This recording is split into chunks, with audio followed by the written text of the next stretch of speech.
Arya's first breath after waking came fast and sharp as she realized she was lying on a velvet couch inside a dimly lit mansion room. The scent of sandalwood and something darker filled the air. She sat up slowly, her heartbeat racing as footsteps approached. The door opened, and Adrian Voss stepped inside. The man every rumor feared. Tall, sharp jawline, eyes that looked like they could burn through walls.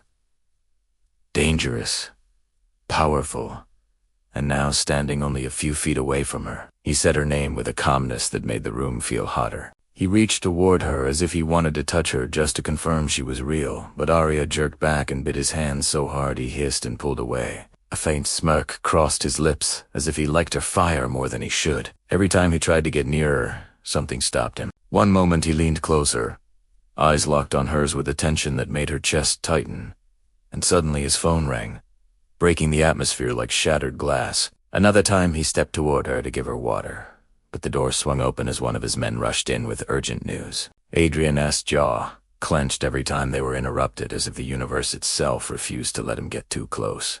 Arya hated that part of her was curious about what would happen if he ever did.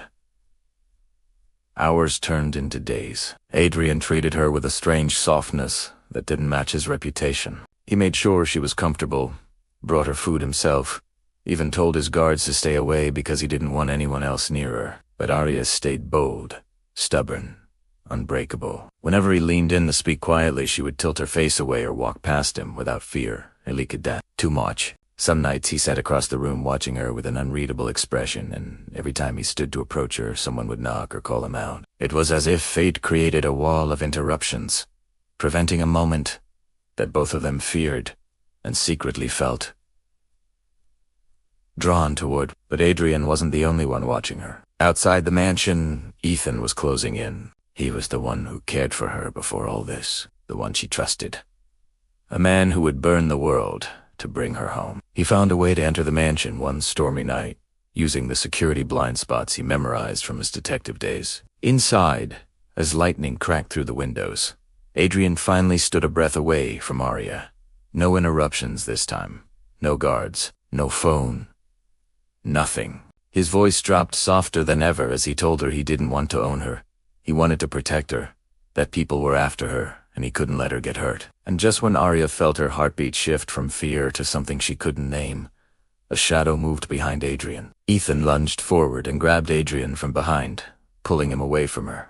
Arya screamed for them to stop as they crashed into a table. Adrian's men burst in, but froze when they saw Adrian raise his hand, telling them not to interfere. Adrian and Ethan stared at each other like two opposite worlds, ready to collide. Arya stood between them, her voice cracking as she demanded they listen.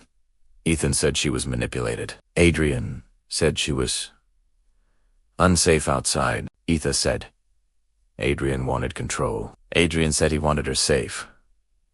The tension between all three grew unbearable. Then the power went out.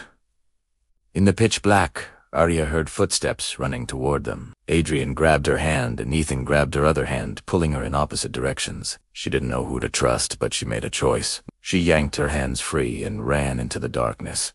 Both men chased her, but she hid behind a statue until the lights returned. Ethan found her first and whispered that they had to leave now. Adrian arrived seconds later, breathing hard as if he had searched everywhere. His eyes softened when he saw her with Ethan.